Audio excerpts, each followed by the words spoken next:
Welcome back to the Transform Your Mind to Transform Your Life, the podcast. You're listening to Author's Corner, where we highlight and showcase local authors.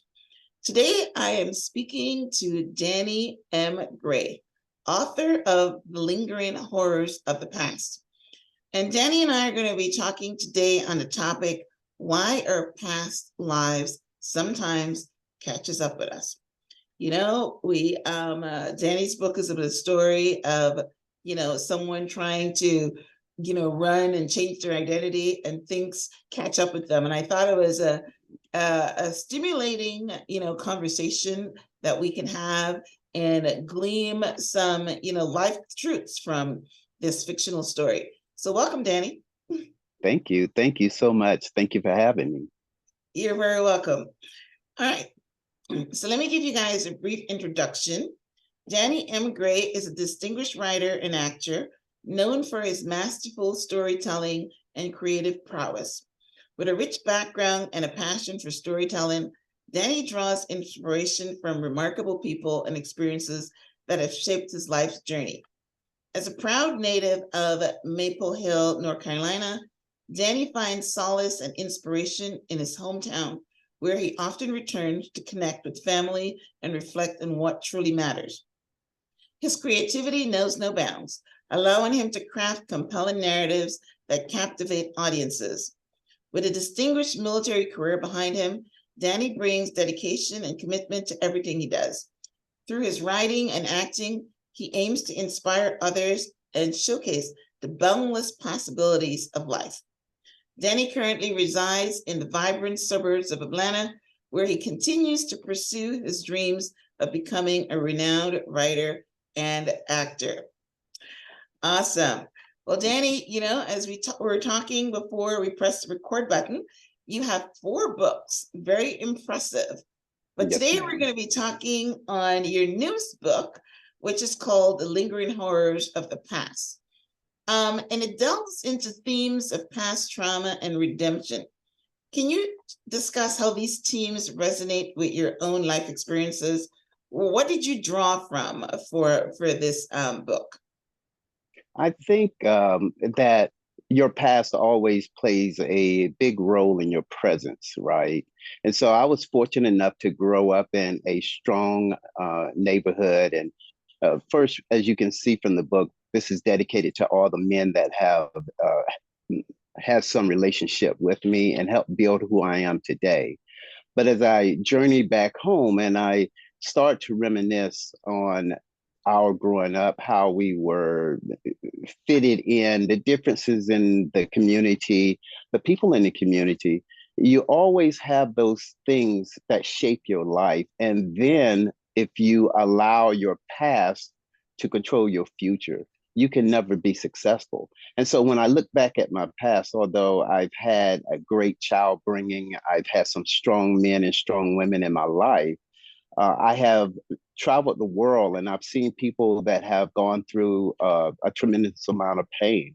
And fortunate for me, I didn't go through those, but there are things that's in my life that do resonate within the book, like having that strong foundation in your mind, being able to accomplish things that you may not even know that you could accomplish, but looking for ways to reshape your surroundings to better serve our humankind. Okay, yeah, that's pretty good. I was thinking along the lines of where, you did something bad in the past, right? Which is basically what your book centers on. So you did something bad in the past and you never really resolved it. You try to run away from it. Do you believe that it catches up to you in some form or another where because you didn't really resolve it? You know what I mean? It's like trauma, though we're not really talking the trauma here, but if you don't resolve things, then you keep repeating them. That's really where I'm going. So, Exactly. which is basically the main theme of your book. Correct. So, how did you come up with that particular theme? Is it because you've seen, maybe not you, but friends or relatives or someone have that life experience? I think in some of the characters or some of the people that have been in my background, they've gone through tremendous amount of trauma, whether it was within their family, even going through their childhood, the things that they view as being trauma, but they get trapped in their past. They can never go past that because it always resonates in their mind. And what I try to do in this novel is to show a character that is somewhat trapped in her past, but she has worked to create a better position for her life. However, even though she's tried to shade those away from her personality, they always seem to come back, and you must always at some point address those head on and try to, if you're going to create a better you have to address those so that you can move forward. And when I think about some of the people in my life that have gone through traumas, whether it was losing their father at an early age, or seeing people going through child molestation, or even going through the traumas of trying to get out. I see so many people that are caught up and they can't get past that, and they can't see past that. So hopefully when you read this book, you'll see that there is a way out, that all you have to do is address those head on and look at different avenues, and do not let your past define who you are today. Perfect, perfect, perfect. Yes, that's an excellent, excellent, excellent response, and an excellent way to, to write a fictional book, but teaching, life skills and yeah, and it's always good to teach with a story.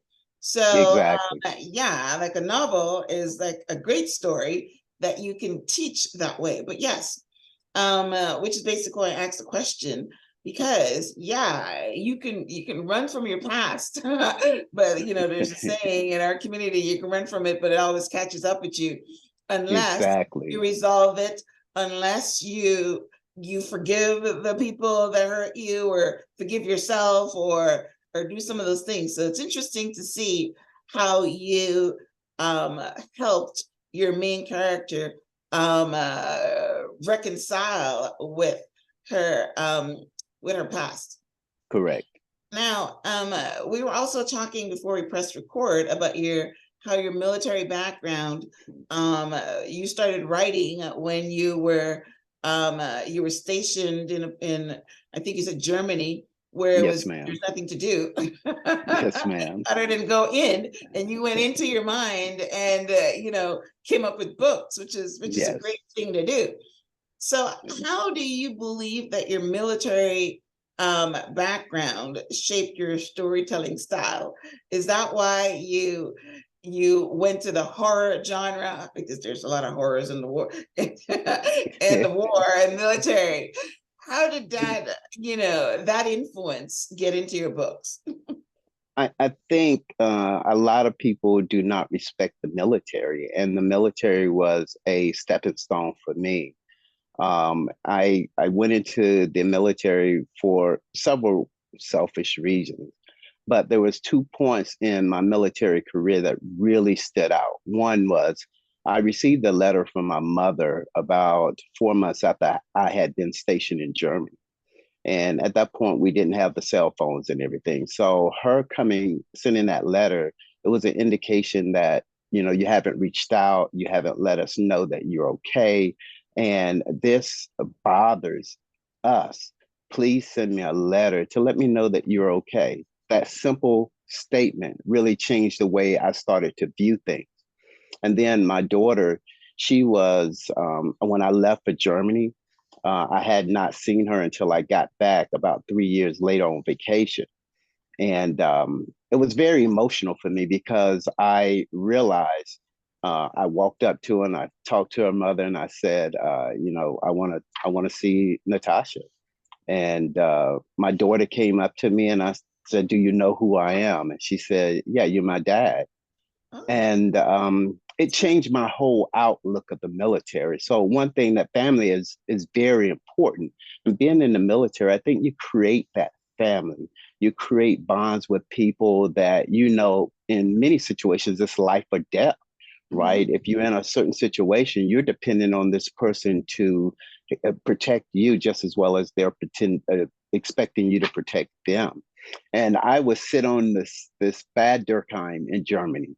I was on a remote site at the top of a hilltop. And at night, I would just sit there and I would just stare into the stars. And it was so dark, but you could see the stars so crisp and so clean. And I began to write poems of what my feelings were there because although you're isolated, you know you have the support of the military, but it just allowed me to breathe life into what I truly was feeling. And so everything that I do, every movie that I do, or every book that I write, I will always incorporate a piece of the military. That's just how profound the military was for me. And I will always make sure that I'm addressing the soldiers that I've represented, those soldiers that I fought with. Those type of people will always be a major portion of my life. And that's the same thing when I write. It's so thrilling because my life in the military was so great, and I've met some awesome people. But my thrillers and my horrors about the things that we see while in the military, the pains that we face when we are not around our family and we're in a place like Germany or a place like Korea or a place like Afghanistan. And you look around and you're depending on these men and women to support you, and you don't have the true support of your immediate family. And so some of those horrors stick with you. And you being a military soldier, you're dedicated. And I think that's another portion of the military that has helped groom me. I became a dedicated person no matter what I do, whether it's working in the software industry, whether it's doing a script for a movie, or whether it's writing a book. I dedicate myself to that. And I thank the military for that dedication. Well, listen, you don't have to sell me in the military. I love the military.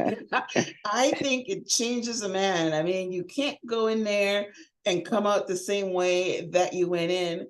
I mean, I love the military. If I had felt that way about the military when my son was a teenager, or right out of school or something, I would have definitely sent him. People sit around and worry about their kid dying in a war or something. But I always think that the military is great character builder. So yes, it's amazing. 100%. Yes, 100%. 100%. Yes. Yeah. Yeah. And Okay. if a person would understand what the military does for you, not only with your past, but your future, and how you create relationships that you Yes. will never think that you will have, 20, 30, 40 years later, and how they really become your family. And when we talk about the horrors that we see when you're in a war situation, when you are doing battle training, and you're seeing the possibilities of what can happen, and you're seeing the horror that exists around you when you are in those war situations. It is enough horror to change your character, to make you realize what you're really joining the military for. Yeah, I know. And then, the horror of seeing your people die in front of you, not the enemy, Exactly. but Exactly. your friends, that you consider your Exactly. family. Yeah, I don't remember where I heard this statement, but I interview a lot of people and I read a lot of books, so there's things coming in all the time. But I I heard that the bond between soldiers is the most powerful bond because it's life and death, like you just said, It is. that It you're is. depending on that person to save you, and the atmosphere creates bonds for life, and it's actually, they're saying, deeper than maybe even your immediate family bonds because of how it's forged. So Exactly. say that um to hear you say that it's very true. Okay. Exactly. And a Maybe lot that. of times I'll find myself going to Augusta. That's the first base that I was stationed at. But a lot of the guys and women that I was in the military with, they retired at Fort Gordon. And I just enjoy going down there. And there's something about a sense of protection. I'll tell you, when you think about being on the battlefield and the horrors that you face, and you really believe in these people protecting you, making sure that you're safe, making sure that you have all that you need, you do forge a bond that is unexplainable. And Yeah. right now, my best friends are gentlemen that I've graduated from AIT with, and that I've grown up in the military with, and I'm very proud to say that. Yeah. Yes, I've heard it. I've heard it. I was fascinated with the Navy SEALs, after reading David Goggins' book. So I've interviewed a few of them. That was a little Right. past my ability. Well, I know, I know. That's why I was fascinated. I was absolutely fascinated by that story. So, and that's probably where some of my, respect for the military comes from reading these books and hearing these stories. It's amazing. Yeah. So let's talk about your book. Your book is called The Okay. Lingering Horrors of the Past. Um, uh, is that what it's called again? Yes, Um, ma'am. what's it called? The The Lingering lingering Horrors of horrors. the Past. Right. I think so, right? Yes, ma'am. Yes, Right. ma'am. Okay. All right. For a minute, I thought that I missed it. But yeah, it's called The Lingering Horrors of the Past. Why did you write it? And what do you want readers to walk away with from this story? I came up with this concept, and when I'm traveling, I meet a lot of people, and I just happened to meet this young lady that was still suffering from her past, Mhm. and she couldn't get past that portion of her life. And a great programmer, truly a remarkable person in general. But we started talking about some of the things that went on in her life. And I began to start creating this narrative around a woman named Rita in this book, that I wanted to show that she was just like anyone else. Mhm. But some of the things that were in her past started to linger with her. And although she thought she had stepped past that, they began to resurface in her life. And so, what you read in the first few chapters of the book is not all of her past, because there's many things that happen in our past that we're not even aware of, and we may not become aware of them until much later in life. And this is the situation with Rita. There's other things that are deep within her past that she's not even aware of, and that's how we bring this story to life. Yes, well, that's beautiful. I mean, right. Yeah, Yes, I yeah, haven't read the book, but I read the synopsis, and yeah. I understand that, which is basically why I wanted to talk to you, because I know that we can have, that could be alternate reality, and we are, having the reality of, trying to create a new life, but the string Exactly, of the past is keep pulling us back. Mainly, a lot of times I mentioned earlier about unforgiveness and past trauma and all that, but behaviors. Sometimes you try to leave, start a new leaf and maybe do something different, but your behaviors, even things like addiction and stuff like that, exactly, there's like this invisible string that keeps pulling you back. So unless exactly. you resolve it and do these things, then yeah, you're always going to be trapped in your past. That's Yeah, exactly. And Rita, exactly. Rita finds herself being drawn to her past, and she's refused to allow a relationship to resonate within her because of her past.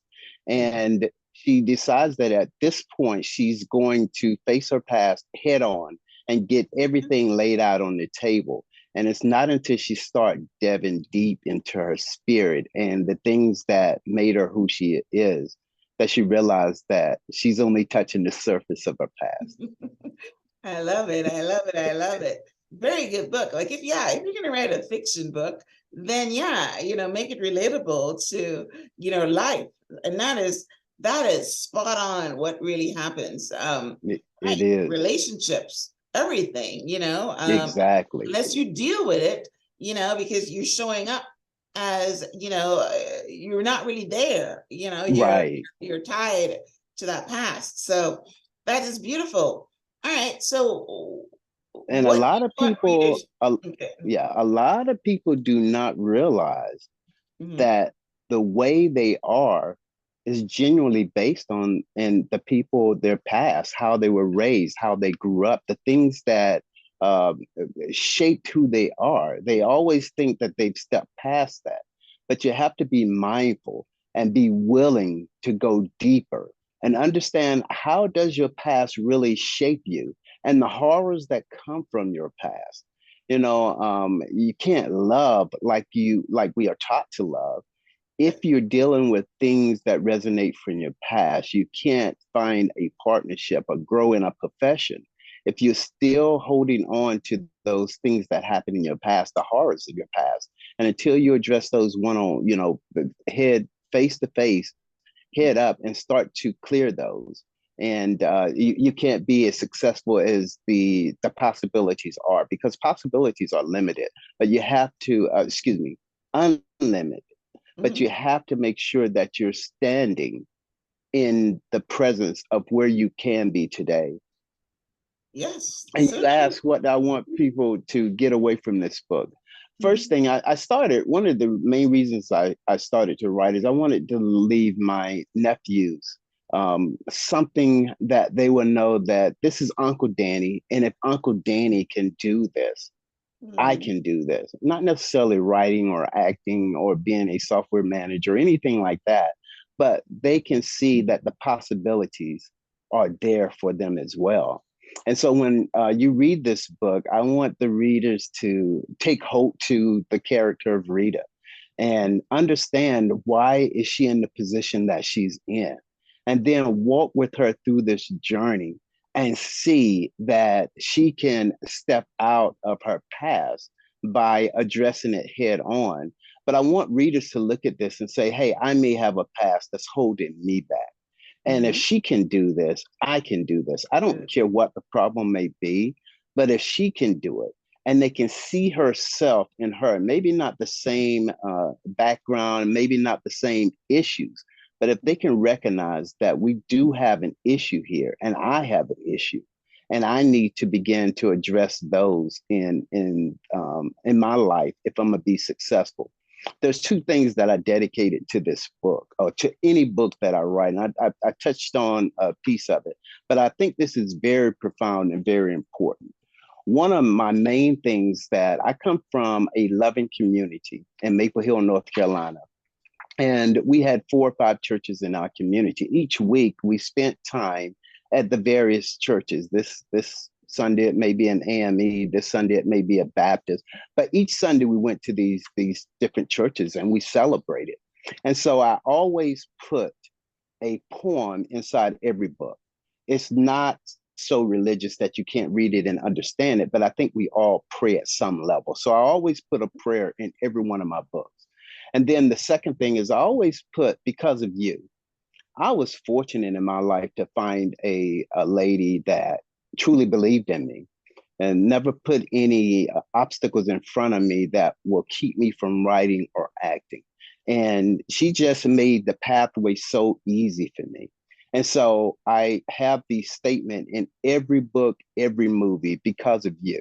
And it's because of her that I'm able to do these things.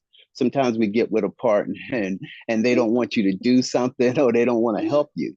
And so when you read this book, although it's not from a Christianity fashion, I think that we all pray at some point, or we all lift our voices up, especially when things are going wrong and the horrors of our life begin to stand up. Mhm. Oh, that's so beautiful. I love that. It's finishing strong. Yes, Right. indeed. Yes. You know, your spirituality, your time in the military, your family, all these things shape you and shape who we are. Yes, And yes, so it's amazing. I'm seeing it coming through. And I'm glad that you have found a partner that is supportive and nurturing and allows you the freedom to to go higher. And you're Exactly. right, not a lot of people get that. So Exactly. great to appreciate, show appreciation. So that's amazing. All right, so I am assuming that you're not assuming. I know that your book is available on Amazon. Do you Correct. have a website or social media handles that you want to leave with the listeners? Yes, my website is DannyMandelGray.com. And I am planning to keep that updated with all my movies, with all the books that I promote. I'm also having another website created strictly for my writing. I want people to be able to see all the writings that I do, whether it's a poem, whether it's a song, or whether it's a novel.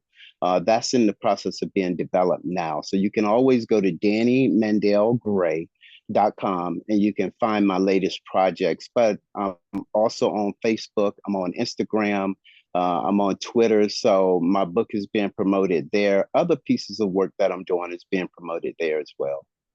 What's your handle on Instagram? Instagram is lingering. Lingering? Okay. Yes, ma'am. All right.